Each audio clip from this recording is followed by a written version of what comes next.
What is up, everybody? Welcome back to another Pitching Ninja's Filthiest Pitches of the Day.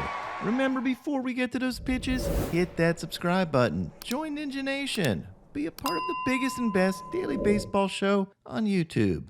And now, without further ado, here are my filthiest pitches of the day. I'm going to start with Aaron Civale, who had 8 Ks in 5 innings, giving up 3 runs. He picked up Ks on his 2-seamers, cutters, and nasty curveballs. He averages over 5 feet of drop on that curveball this season. And you can see how that pitch just drops off the table. He faced Kyle Bradish, who had 5 Ks in 7 innings, giving up 4 runs. And Bradish picked up his Ks mostly on his vicious breaking balls, both his slider and hammer curveballs. Adrian Houser had 5 Ks in 5 innings, giving up 2 runs. He had these 2-seamers, including this painted 2-seamer, as well as his nasty slider. And he faced Eury Perez, who had 7 Ks in 4 2/3 innings, giving up 3 runs. And I thought he looked really good as always. He had these dirty sliders and then really relied on his heaters, throwing about 60% fastballs for the game, topping out at 99 miles an hour. He has the highest spin rate of any starter in baseball, and his spin rate on his fastball this game topped out at nearly 2,800 RPMs.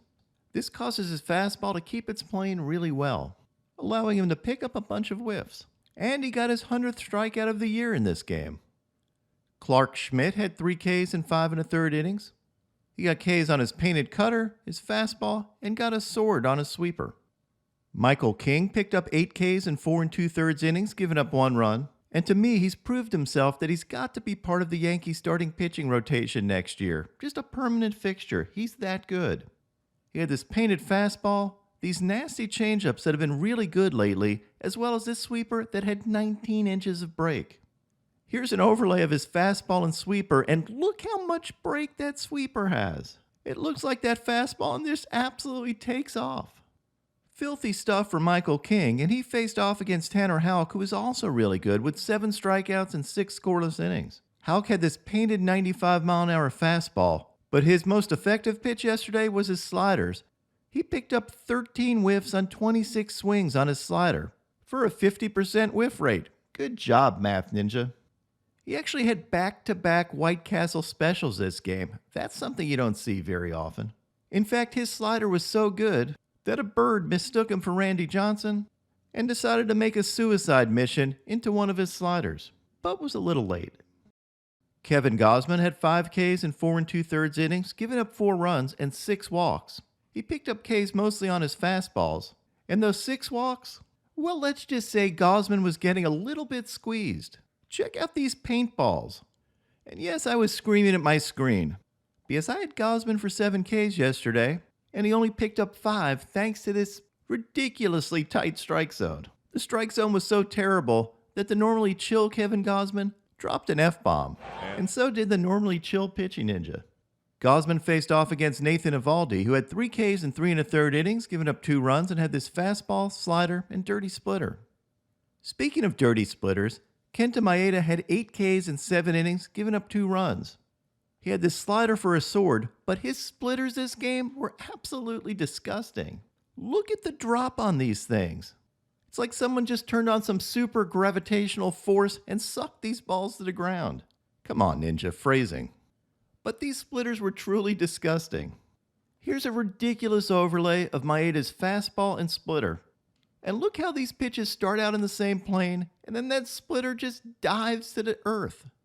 And he picked up 9 swings and misses on his splitter this game. Reese Olson had 7 strikeouts in 6 innings, giving up 1 run, and had these fastballs, changeups, and wicked sliders. Again, for a rookie, I really like Reese Olson's stuff. The Tigers definitely have a good one here. He faced Derek Law, the opener, who had 1 K in 1 inning, giving up 1 run and had this cutter. Mitch Keller had 7 strikeouts in 8 innings, giving up 2 hits and no runs. He relied on his fastball, changeup, and curveball. And here's an overlay of his fastball and curveball, and you can see how that pitch tunneling makes that curveball so tough. Keller battled Josiah Gray, who had 10 strikeouts in 6 1/3 innings, giving up 2 runs, and was definitely one of Gray's better outings all year.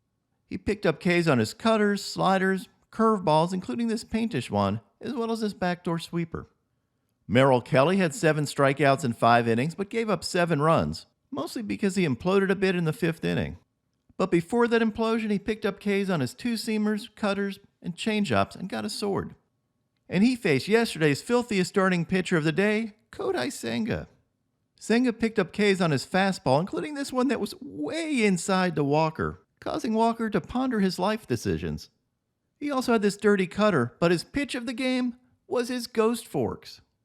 Kodai Senga put on an absolute ghost fork show, getting 11 whiffs on 19 swings off his ghost fork for a 58% whiff rate in the game, which is actually somehow lower than his over 60% whiff rate he had coming into the game on his ghost fork.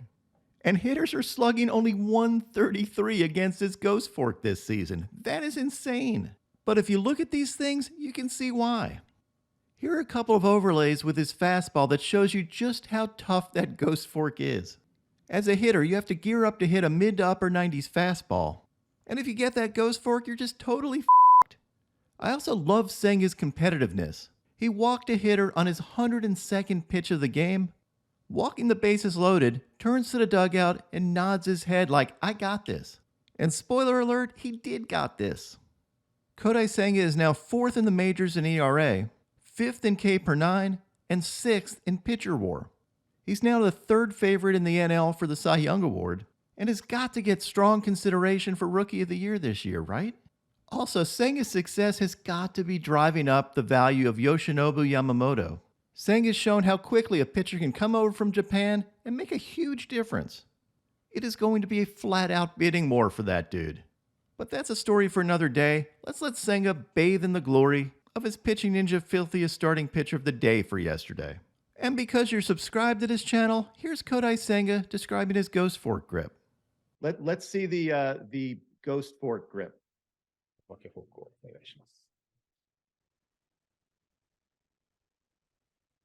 So thumb to the side. You're 指は報酬にしてここにどれぐらいこっちかな on the side. Now onto my filthiest relievers. Cody Bradford had 4 Ks on these fastballs. Tommy Kahnle had 4 Ks on his fastballs and changeups. Jose Leclerc had this fastball and slider. George Soriano had this nasty slider. Elvis Peguero picked up a White Castle special against Berger. That's pretty convenient. Eric Swanson had this filthy splitter. Garrett Whitlock had this nasty sweeper. Abner Uribe had this 99-mile-an-hour sinker that, even though it wasn't a strike, look how sick this movement is. My God. And my filthiest reliever from yesterday was Pete Fairbanks, who absolutely annihilated the side with fastballs. Just overpowering stuff. And now my Pitching Ninja moment of zen. After K'ing the side, Pete Fairbanks played a legendary game of Call of Duty in the dugout. What a way to celebrate. What's he doing? Playing video game now? I think he is, yeah. What is up, everybody? My picks of the day today are a 4-leg parlay. I'm going to start out with David Peterson for 6 Ks or more, then take Tarek Skubal for 6 Ks or more, and take Aaron Nola for 6 Ks or more, and top it off with Justin Steele for 6 Ks or more. What would your picks of the day be?